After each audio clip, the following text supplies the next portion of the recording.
Hello, my name is Andrew Hipp, and I'm the current president of the American Society of Plant Taxonomists. On behalf of Jennifer Mandel, Catherine Picard, and myself as co-organizers, I am delighted to welcome you to the final ASPT webinar of 2026, the spring 2026. If you're not a member of ASPT already, we are particularly happy to have you and encourage you to consider joining the society. There's a link to the ASPT website in the chat to learn more and become a member.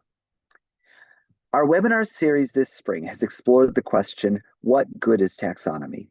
The seminar series has been a delight, a highlight of the year for our community and for myself personally, as a place to explore how taxonomy affects people well beyond the boundaries of research.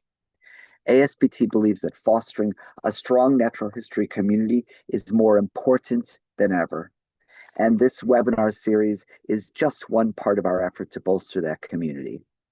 This webinar will be recorded and posted with the others from the series on our YouTube channel.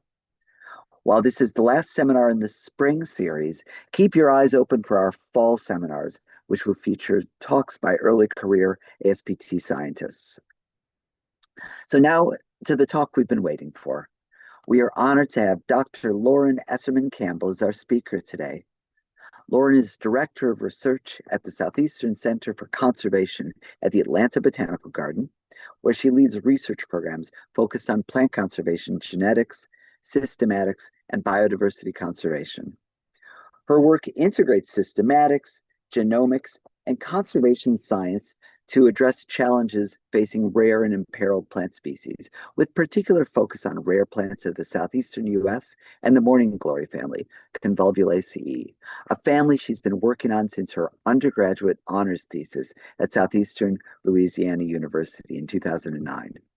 She has led or collaborated in numerous grant-funded projects at the boundary between conservation and taxonomy, and not just in morning glories. She's tackled orchids, trillium, magnolia, rhododendron, toria, and Apalachicola rosemary, Conradina glabra, among other groups. And during our conversation, I found out she's also worked on oaks, on juglans, on Sarracenia. So that, to my count, makes 10 plant families. So way to go, Lauren. In addition to her research leadership, she's an active mentor, educator, and international collaborator, committed to advancing both plant conservation and the scientific communities that support it, including collaborations in development of biodiversity standards and public garden training of early career conservation professionals. As such, we felt Lauren was a wonderful closer for our series this spring. Please join us in welcoming Dr. Lauren Eserman-Campbell. Thank you so much, Andrew, for that very generous and very wonderful introduction. So thanks everybody who's on the call today. I am really, really happy to be here. Like Andrew said, my name is Lauren Eserman-Campbell. I'm the Director of Research at the Atlanta Botanical Garden within the Southeastern Center for Conservation. And it's really, really, truly an honor to be speaking to the ASPT community today. And so my talk today is really going to focus on how scientists, and especially those of us trained in taxonomy and systematics, can play a really substantial role in combating biodiversity loss. And so my perspective comes from, like Andrew said, working in the field of taxonomy and systematics in my undergraduate, master's, and PhD work, and then combining that with my experience working at the Atlanta Botanical Garden within the Southeastern Center for Conservation. And so one thing that I've really come to appreciate is that the taxonomic decisions that we as scientists make don't simply inform conservation, but they inform what conservation looks like in practice. So in order to ground us, I wanted to give us some sort of background statistics on where we are in terms of the current biodiversity crisis that we are facing right now. So currently, the scale of the challenge is massive. 45% of plant species globally are at risk of extinction. I want us to pause and think about that number. That is nearly half of all plant diversity. That is a really That's a really massive number. And so the biodiversity crisis, while we measure this in terms of number of species that are at risk, this doesn't just mean that we risk losing individual species. It means we lose entire ecosystems when we lose individual species within those. And so, some of you might be thinking, okay, well, some of these, this really high percentage of species at risk of extinction might be really concentrated in tropical rainforests or perhaps some of the most threatened biodiversity hotspots. But I want to look a little closer to home where we work in the Southeastern Center for Conservation in the US. And so when we look specifically at the United States, the picture is still alarming. It's not quite as high as the numbers globally, but we've estimated, so NatureServe has estimated that 34% of US plant species are at risk of extinction. The other thing I wanted to say is this risk of extinction is not just a projection for the future. These are problems that are happening in our lifetimes. These are plant species that are at risk of extinction in our lifetimes if we do not act now. And so to further drive home the scale of the problem, I wanted to point out some work from Wes Knapp from 2021, who gave an amazing seminar in this series a couple of weeks ago and really set the stage for the connection between taxonomy and conservation that I'm going to take a little bit of a different direction with today. But Wes's work really shows that since European colonization, there are 51 species and 14 infraspecific taxa that were documented as extinct. And so every one of these extinctions represents the loss of an evolutionary lineage, ecological interactions, and biological information that we can never recover once those things go extinct. And one of the most emblematic plant extinctions in the US is the Franklin tree or Franklinia alidamaha. And so this species went extinct very soon after our European colonization. And it's something that exists only in Botanic Garden and private collections now. And so when people think about biodiversity loss, climate change is really one of the first things that come to mind. At the Southeastern Center for Conservation, more than half of our current projects are affected by climate change in some way. And that's a huge number of species being impacted directly by climate change. And so climate change is not a distant concern anymore. This is shaping the world that we live in today. And so things like increased storm frequencies and storm severities, droughts, shifting temperature regimes, changing weather patterns, we're seeing how rare species are really, really vulnerable to the impacts of climate change. And it's not just climate change that is part of the story. The threats to plant species are many times it's not a single threat to many plants. It is a suite of interacting threats that are impacting plant species. And so this paper from 2016 assessed a systematic assessment of threats of rare plants in the US and really found that it's a suite of so many different interacting threats that are impacting plant species today. And so when you look at things like this, there's so many threats, so many things affecting plant species today, it's easy to feel overwhelmed, right? It's easy to feel like there is too much that any of us can do right now. But I want to ground us and come back to, rather than being discouraged by this, I think of this then as a call to action. And so the solution is not going to come from any single discipline. It requires communication, collaboration, and cooperation across multiple scientific disciplines. And so modern conservation, I would like to argue, is inherently interdisciplinary. So really quickly, I want to show you how we at the Southeastern Center for Conservation approach species conservation. And so this wheel is really representing our species conservation workflow, beginning with this really crucial step of monitoring and understanding environmental threats out there in the wild. And so when we identify a species that's in need, we'll deploy our field team, our conservation horticulturalists, many folks on our team, and say, what are the threats that are impacting this species in the wild? And so monitoring then also helps us to track the long-term trends and long-term threats affecting species. This then goes into informing every other step of the conservation process. And so based on what we learn from monitoring, we can determine if this species can be seed banked. And seed banking remains one of the most efficient and cost-effective ways to safeguard threatened populations of plants.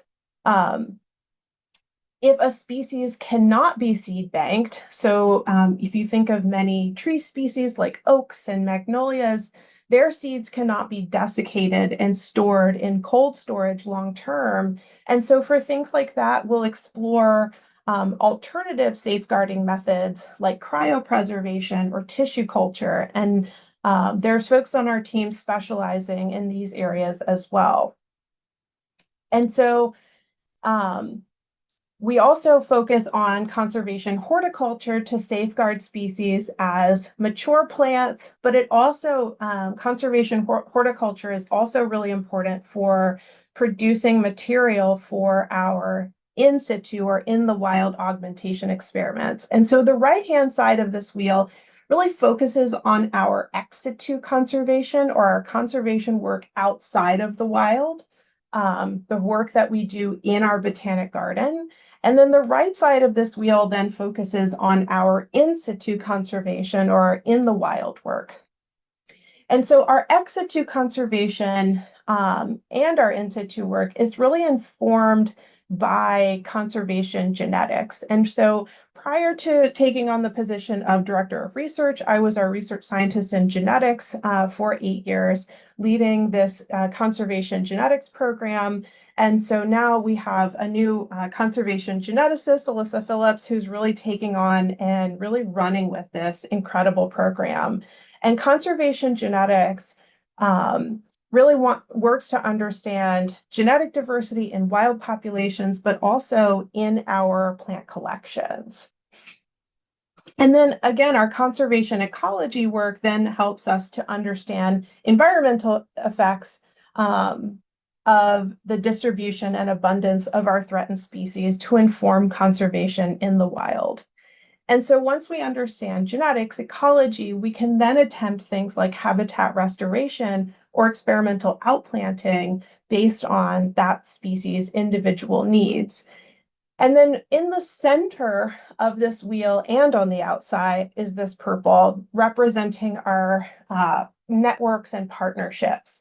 And so throughout the entire cycle, teamwork and working within our team and across other organizations is really at the heart of what we do. And so our team leads 2 national or regional and international networks, the Southeastern Plant Conservation and the Global Conservation Consortium for Magnolia. And these 2 organizations, combined with all of our other collaborative work, really work to bring people together to curb plant diversity declines. Okay. And so this workflow that I just described requires a lot of people with really amazing different types of expertise. And so this slide shows our amazing team of folks who carry out this work. And so we have field botanists, ecologists, geneticists, seed bank scientists, conservation partnership specialists, restoration practitioners. And so what I want to highlight from this is that no single person on our team has all of the expertise needed for conservation, but rather, like I mentioned before, how conservation today is so interdisciplinary and requires collaboration across many, many different specialties. And so the work on our team, like I mentioned, focuses on a number of major efforts in ex situ work, restoration, research, collaboration, networking. Our team also engages in a bit of policy and advocacy for plants, and I'll talk about that a little bit at the end of this talk, but also on some work on education and capacity building. But today, I'm going to really focus in this talk, like I said in the beginning, on how taxonomists and systematists can use our training to inform species conservation in the wild. Okay, and so this brings us to the really central question of today's talk of how can taxonomists make a difference for biodiversity? And so at first glance, you might think, taxonomists or systematists and conservationists, you have really different goals. So taxonomists and systematists, our work really seeks to understand biodiversity, to discover, describe, classify, and understand evolutionary relationships among taxa. And so that's inherently a really basic science. Whereas conservationists work on things like preventing extinction, maintaining and restoring ecosystems, conserving genetic diversity in the wild or in botanic gardens. But I'll sort of argue that these goals are deeply interconnected. And so the overlap occurs when taxonomists and systematists discover a new species. We can also do things like advocating for the protection of those species. We can work on defining conservation units. So what are the populations of a species most at risk of extinction? We can work on things like biodiversity inventories, which require really good base taxonomy and keys in order to implement biodiversity inventories. And then we can do work like prioritizing evolutionary diversity in conservation. And so this is, I will argue, at the intersection of these things, this is where our work in science has the potential to directly influence conservation outcomes. And so I think the theme of this entire talk is really going to be conservation is only as effective as our understanding of biodiversity. But generating the information as taxonomists and systematists is not enough. So if we want our work to really, truly influence conservation, we need to be informing and involving conservation practitioners from the beginning, from the development of our project ideas.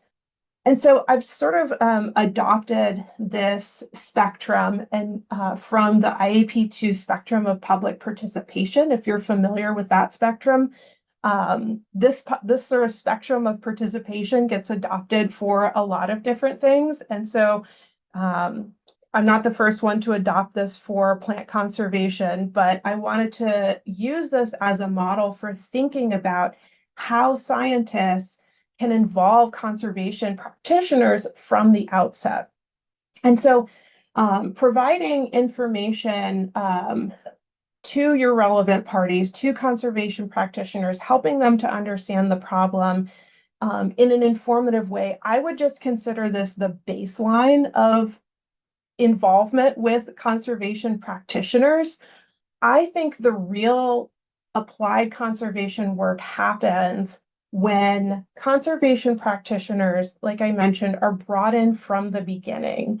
And so we can involve, collaborate, empower conservation professionals to directly work with scientists through the development of project ideas, through the development of data analysis strategies, and the interpretation of the results. And so the earlier we can start having these conversations with conservation professionals, the more likely it is that our work is going to answer the questions that conservation practitioners actually need answered in reality. And so how can we make a difference? And I think this answer is is fairly straightforward. It just requires us taxonomists and systematists and scientists really reaching across the aisle to conservation practitioners. I think we already have the expertise. We know how to approach science. We know how to design experiments. We know how to analyze data. We just need to be involving conservation practitioners from the outset, understanding their needs and adopting a more participatory framework when we're designing our research. And so taxonomists, systematists, conservationists, we may be approaching biodiversity from different perspectives, but ultimately, I think we're working towards the same goal. And so before I get into some of the really specific example that I wanted to share today that our team is working on, I wanted to also highlight for maybe the early career folks or students or those of you who really want to start involving conservation or want to start working on conservation from a systematics or taxonomic perspective, I wanted to give you some resources on how to find taxa that would benefit from this type of research. And so in the US, for species that are listed on the Endangered Species Act, you can go to the US Fish and Wildlife Service's website, look up species recovery plans, their 5-year reviews, and really dig in to understand what are the major questions that are limiting conservation right now. For species in the US and Canada, and especially for those maybe not listed on the Endangered Species Act, but of conservation concern, you're going to find a lot more information on NatureServe, which does quite a bit of work ranking the threat status of the plants or the taxa, the flora and fauna of US and Canada. So, but also Center for Plant Conservation, which, we heard a few weeks ago from Wes Knapp, who's the CEO of this organization. You can find a lot of information there as well. For international work, the IUCN Red List is going to be your best source of information. And so on each of these websites, you're going to find information on who are the conservation practitioners who are currently working on some of these taxa. So I think just reaching out, cold calling, getting in touch with people is a really good way to get started with some of this work. Okay. So I'm really excited to share a really specific example of how at the Atlanta Botanical Garden, how we're using systematics and taxonomy to inform conservation actions and a really wide array of conservation actions. So I want to recognize that the work I'm about to present was all completed by Nick Chang, who you see in the top right-hand slide. He was a NSF-funded post-baccalaureate scholar in our RAMP program. This was a 1-year post-baccalaureate training program. And so just highlighting that all of the work that I'm about to show you was accomplished by Nick in just about 1 year. And so this work was funded through a combination of Institute of Museum and Library Services and the NSF. And so really quickly, I just want to orient you to Sarracenia pitcher plants. These are carnivorous plants native to the US and Canada with the greatest diversity in the southeastern coastal plain. And this is a map that Nick put together where you can see the southeastern coastal plain really has the highest levels of species level diversity for Sarracenia. These plants often inhabit bogs and other nutrient-poor wetland habitats and have evolved this strategy of catching and digesting insects as a way to supplement their nitrogen from these because they occur in these really nutrient-poor conditions. And because they're so beautiful and charismatic, they're threatened by poaching. But they're also threatened by land use change, changing hydrology, and also things like climate change. And another fun fact about Sarracenia, all species within this group can freely hybridize, making some taxonomy and systematics really challenging historically for this group. And so why does this matter for conservation? Well, at the Atlanta Botanical Garden, we currently have all species, and for the really threatened and endangered Sarracenia species, we have numerous populations represented in our Exit 2 living collections. On the left-hand side of the slide, this is John Evans and Jeff Killingsworth, who manage our conservation collections in our Midtown Atlanta greenhouse.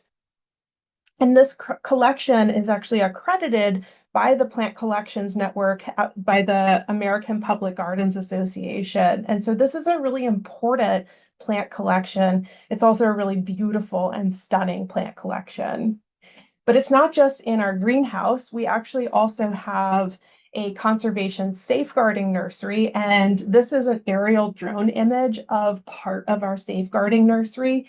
And each of these beds, and you can see some of our technicians and ramp scholars working in one of the beds on the right-hand side.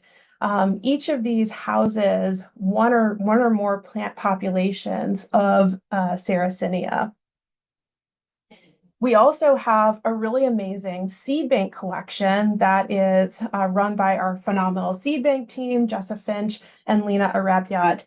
So we also have work where we are working on not just living collections, but Exit 2 seed banking of Sarracenia. And these are just some photos of seeds. Our seed bank team also does things like X-raying these seeds as an estimate of seed viability. And then I also just had to throw in this newly germinated Sarracenia. And so it's really fun. The first true leaf on a Sarracenia seedling starts out as a picture. It is exceptionally adorable and cute. That's probably half the size of your pinky nail right there, that photograph. And so all of this work together is really important for ensuring that the genetic diversity of these populations is well maintained in ex situ collection in case we ever have to do any kind of augmentation in the wild and put plants back out on the landscape. And our work on Sarracenia is not just ex situ, we also do work in situ. And so this is a photograph from the Florida Panhandle from a habitat conservation or restoration project that our team recently wrapped up at Deer Lake State Park in the Florida Panhandle. And so this was an area really encroached by native woody vegetation because of really long-term fire suppression in the area. And so our team, along with the Florida Park Service, went in, removed woody vegetation, brought fire back out onto the landscape. And on the right-hand side is a beautiful photograph from one of our team members, Jeff Talbert, showing Sarracenia flava really thriving after prescribed fire is brought back onto the landscape. And if you're interested, side note, not really relevant to the talk, but some of this work was just recently published in Restoration Ecology, if you're interested in reading more. So getting back to the sort of systematics and taxonomy question about Sarracenia, there's so many reasons why we need to understand, are these true species? Are these taxa monophyletic that we're actually working on? We're investing a lot of resources as a team into Sarracenia. And so previous work on the genus Sarracenia has attempted to resolve relationships. However, you can see in this group here, the Sarracenia rubra complex, there were some sort of left with some unresolved relationships and some sort of low bootstrap supports within this clade. And so what we decided to do was really specifically focus in on the Sarracenia rubra complex and design a study with increased taxon sampling and increased genomic coverage to clarify relationships in this clade. So here are some of the photographs that Nick Chang put together from across our conservation collections, and just showing you some of the morphological diversity of pictures in the Sarracenia rubra complex. What's really fun is that a lot of the flowers look fairly similar. A lot of the diagnostic characters in this group end up being picture traits. And so you can see there's variation in how the angle of the lid and how wide and open that is, the width of the lid, how wavy the edges of the lid are, the angle of the opening of the pitcher and whether that comes to a point or that's sort of curved. So there's all these really interesting, and in addition to color, there's all these really interesting pitcher traits. But a lot of these traits tend to be, they can be environmentally influenced. And so we really wanted to ask this question: how many taxa truly exist in the Sarracenia rubra complex? And so Nick designed this sampling strategy where he created this base map of the counties where you can find each of the species of Sarracenia. And each of the points on the map are sampling locations where we obtained material from either our conservation living collections or from herbarium collections. And so because this was a 1-year project, it would have been amazing to do a Sarracenia road trip across the southeastern US. But Nick had to settle for a herbarium road trip across the Carolinas. And so we were really grateful to sample from the University of Georgia's herbarium, University of South Carolina, University of Florida, and the University of North Carolina, Chapel Hill. And so we're incredibly grateful to the curators and collections managers there for granting us access to those collections. And so Nick brought these samples back into the lab, isolated DNA, and we sequenced whole genomes at about an 8 to 10x coverage. Some of the previous work on Sarracenia used target capture that resulted in those low resolution on the resulting tree. And so we decided to go big with this project. Let's do some low coverage whole genome sequencing and see what happens. And so again, this is some of the bioinformatics that Nick did. We used a reference set of about 3,000 single copy nuclear genes identified by Ethan Baldwin during his PhD research. Nick assembled those genes in Captus and recovered supercontigs, aligned aligned genes in MAFT, estimated gene trees in IQ-Tree2, and estimated a species tree in Astral. And again, Nick did all of this work. And so this is the resulting tree that we obtained from the supercontig data, or the exons with flanking intron sequences. And so I'll walk you through one by one some of the results on this tree. And so one clade that we recovered as well supported was Sarracenia rubra, and three of its subspecies, Rubra rubra, Rubra viatorum, and Rubra jonesii. There was very weak support for the inclusion of Rubra gulfensis within this clade, but we'll see what shakes out in future more refined analyses of this. And so Sarracenia jonesii, or probably recognize that the subspecies rank Sarracenia rubra subspecies jonesii, is an endangered species. It is listed on the Endangered Species Act. And so it's really good to see that we recovered jonesii as monophyletic with really strong bootstraps, strong local posterior probability support. And then we also obtained really strong support for the most newly described subspecies, Rubra subspecies viatorum, that was described from the fall line of Georgia and South Carolina. And then we recovered with really strong support Rubra gulfensis. This is, I'll talk about its distribution in just a minute, actually. And then we recovered Sarracenia alata as monophyletic, but with really low bootstrap support. So again, we'll see what happens, what shakes out in some more refined future analyses of this. Another one of the endangered members of this group, Sarracenia alabamensis, subspecies alabamensis, was recovered as monophyletic, as was alabamensis subspecies warii, and they were recovered as sister to each other, really supporting these both being members of Sarracenia alabamensis and being separate subspecies, although warei was recovered with slightly lower posterior probability support, but still was recovered as monophyletic. And then really interestingly, we recovered Sarracenia leucophylla as monophyletic.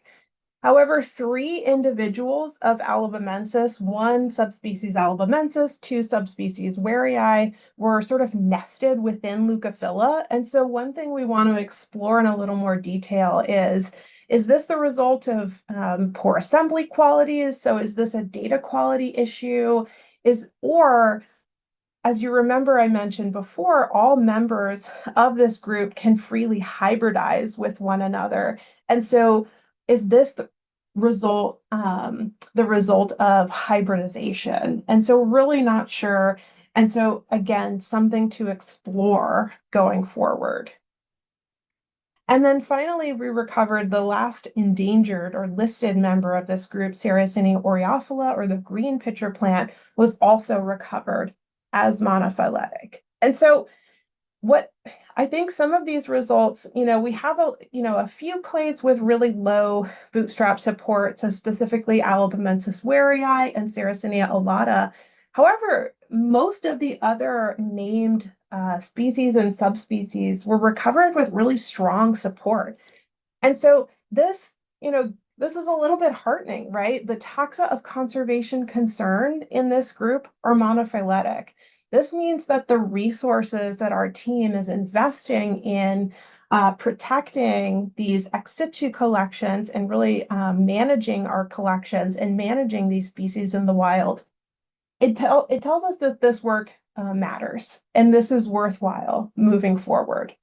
And so again, we're going to explore some of the individuals with sort of odd placements on the tree. We're going to dig into further and explore, is this a data quality issue? Do we have some hybrid individuals in this tree? But I think it's really exciting that with some genomic scale data, we're able to resolve a number of relationships that previous studies were not able to resolve. And especially with a focus on our species of conservation concern. And so now what this means is that for some of these taxa that we weren't really sure about in the beginning, we can now move forward with population genetic studies and assessments of genetic diversity in our collections.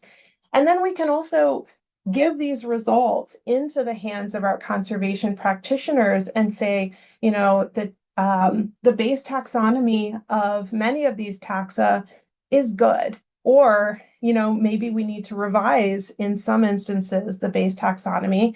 And so really putting the results of this work into the hands of our conservation practitioners. I'm going to take a sip of water.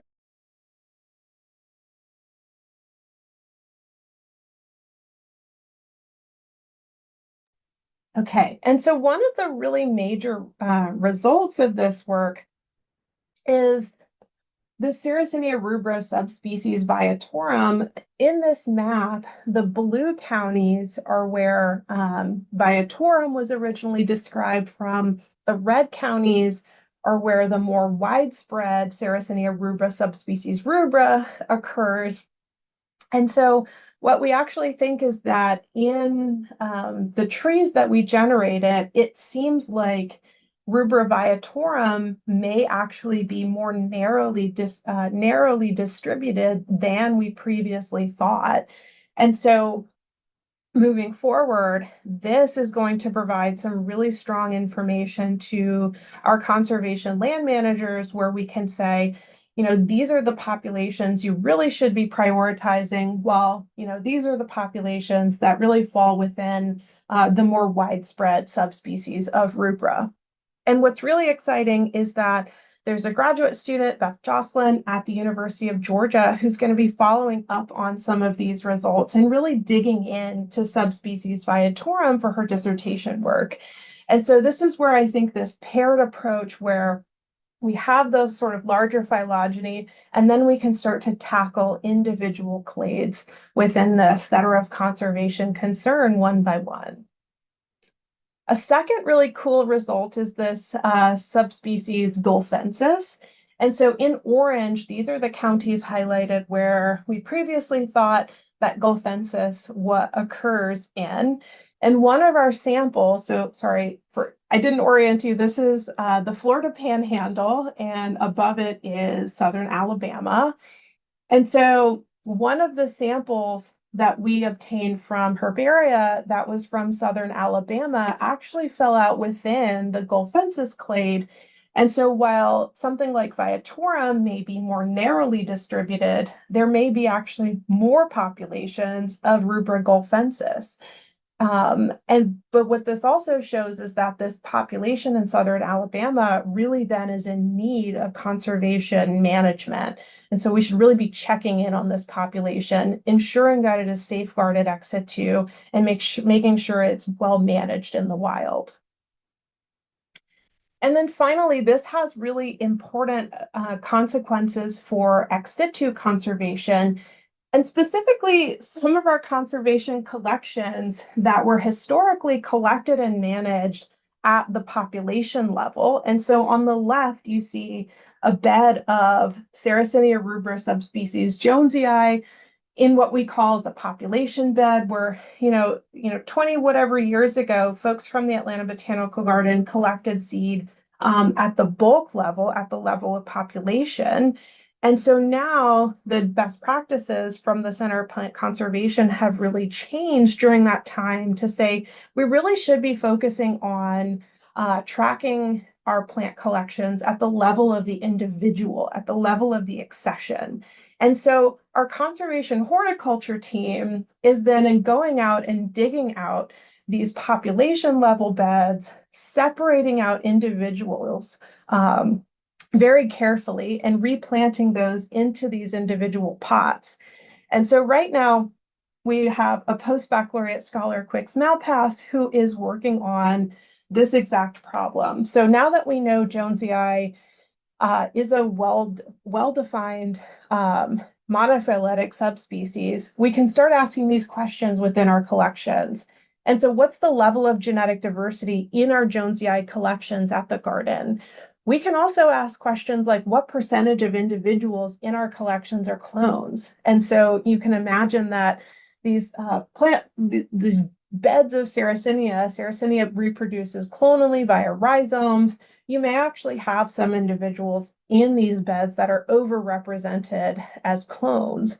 And then asking this sort of other really key question. So for some of these really historic collections, do we need to recollect from the wild to supplement our ex situ collections to ensure that our collections are meeting this threshold of appropriate representativeness of genetic diversity from the wild? So meeting this like sort of 70 to 90% of genetic diversity threshold. And so that's something that is actively being worked on by a postbac scholar in the garden. But I also wanted to highlight, Sarracenia is not the only one we're working on. As Andrew mentioned at the beginning of this talk, our team is working on a number of species right now. And so one of which is the pyramid magnolia. There's some questions about species delimitation with Magnolia pyramidata and its sister taxon, Magnolia fraseri. And so we're working on this problem right now in collaboration with the Global Conservation Consortium for Magnolia, with folks from the Morton Arboretum. And then Clayton Hale, who's a graduate student at UGA, is doing a conservation genetics internship at the garden right now and is really digging in and tackling this problem. We're also working on this in witch hazels and hamamelis in collaboration with Todd Rounsaville from the U.S. National Arboretum. So myself and Alyssa Phillips, our research scientist in genetics, are working with Todd on a data set of samples that Todd had collected across the southeastern U.S.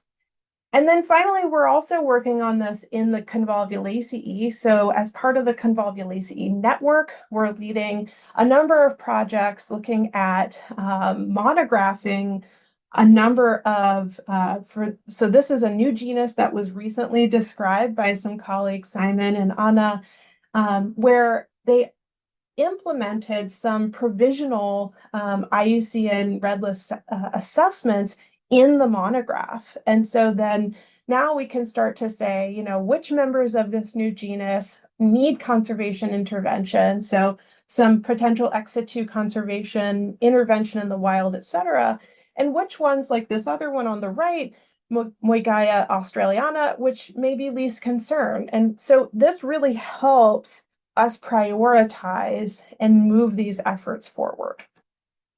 And just a side note, I want to advertise if you're in Mexico in 2027 or you want to join us or you're interested in Convolvulaceae, we're having a Convolvulaceae Network meeting, Mexico City, October of next year. It's just amazing and exciting.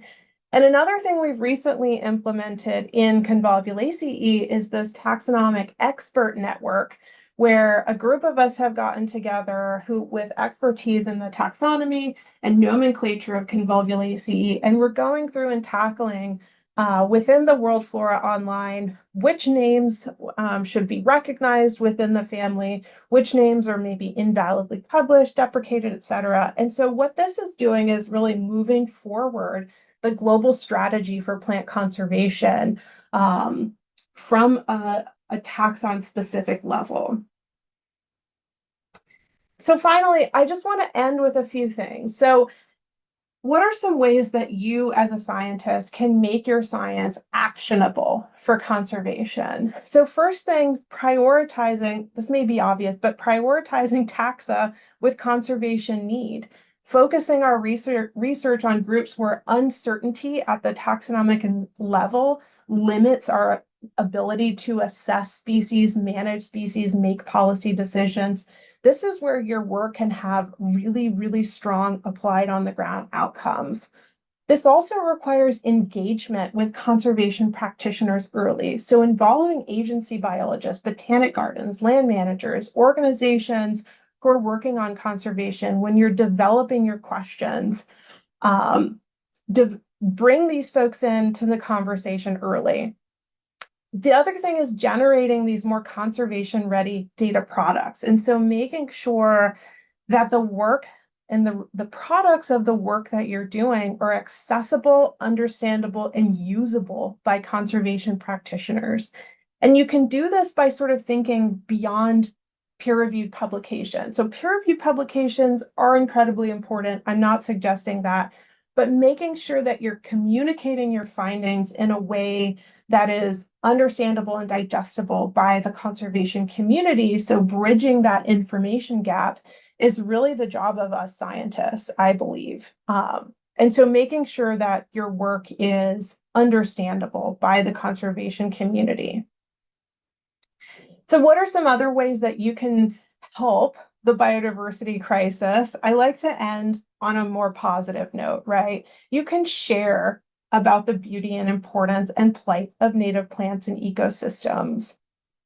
You can learn about wild plants in your area and try not to collect rare species from the wild unless you have a permit and the legal authority to do so. You can support botanic gardens and other non-governmental organizations in our conservation efforts and our advocacy for rare plants. And you can get involved again with advocacy, helping plants, because plants do not have a voice. We have to speak for them. And so I want to end really quickly highlighting two things. One is this opinion piece that was published a couple days ago by Dr. Emily Coffey, who's the Vice President of Conservation Research at the Atlanta Botanical Garden, Leah Oliver, who is an advocacy consultant with our team, and Jonathan Wood from Environmental Research Center on what are the ways that we can move recovery of endangered species forward. This team is really arguing investing in plants is the cheapest and most cost-effective way to move recovery actions of the ESA forward. So if you're interested, go ahead and dig into this article. It's really interesting. And then finally, if you're going to be at the botany meetings this summer, come and join us for our colloquium, The Value of Taxonomy for Effective Conservation Strategies. We'll have plenty of colleagues, students and colleagues presenting their work in this colloquium. And so we would love to have you join us if you're interested in learning more about this topic and learning more about the ways other people in the botanical science community are approaching this problem. And so with that, that's the end of my talk. I'm really grateful for all of you for listening, for ASPT for inviting me to come and give this talk. If you're interested in learning more about Atlanta Botanic Garden and our conservation work, you can follow us on Instagram, and that's my email address if you'd like to get in touch. So thanks, and I'd be happy to answer any questions. First of all, let me thank you very much, Lauren. That was a fantastic talk. It was extremely inspiring. Felt the entire time you were talking, I was taking notes. So I'm just really excited. Thank you very much. Um, Catherine, I'll let you've generally been monitoring the chat, so I'll let you address present questions that have been brought up in the chat, or if anybody else wants to add any, please add them to the chat and we can catch them there.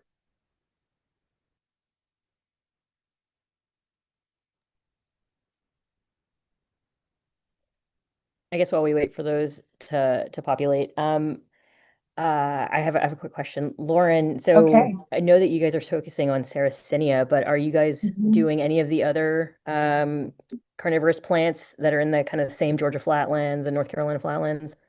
We're working a little bit on some species of Drosera, so the sundews and some species of Pinguicula. Mostly that work is focused on seed banking, and actually, if you're ever interested, our seed bank research scientist Jessa Finch is collaborating now with some folks at Spelman College, and some students are actually doing germination trials of Pinguicula as part of like a experiential learning class. So it's super fun. But yeah, we're doing some of that work, not necessarily from a systematics taxonomy perspective, but our team is definitely working on those species. So Lauren, I see there's a question in the Q&A. Melissa Skubelek asks, Oh, Melissa. where was your favorite place to collect samples? Melissa, thank you so much for joining. This is one of my friends from Southeastern Louisiana University. We're in our masters together. Amazing. So thank you, Melissa. Honestly, the place I showed you where we did that whole habitat restoration project at Deer Lake State Park, I think it was really amazing the um seeing the non-restored areas where like woody vegetation had totally encroached all of these bogs, and seeing where that was removed, fires put back on the landscape, and where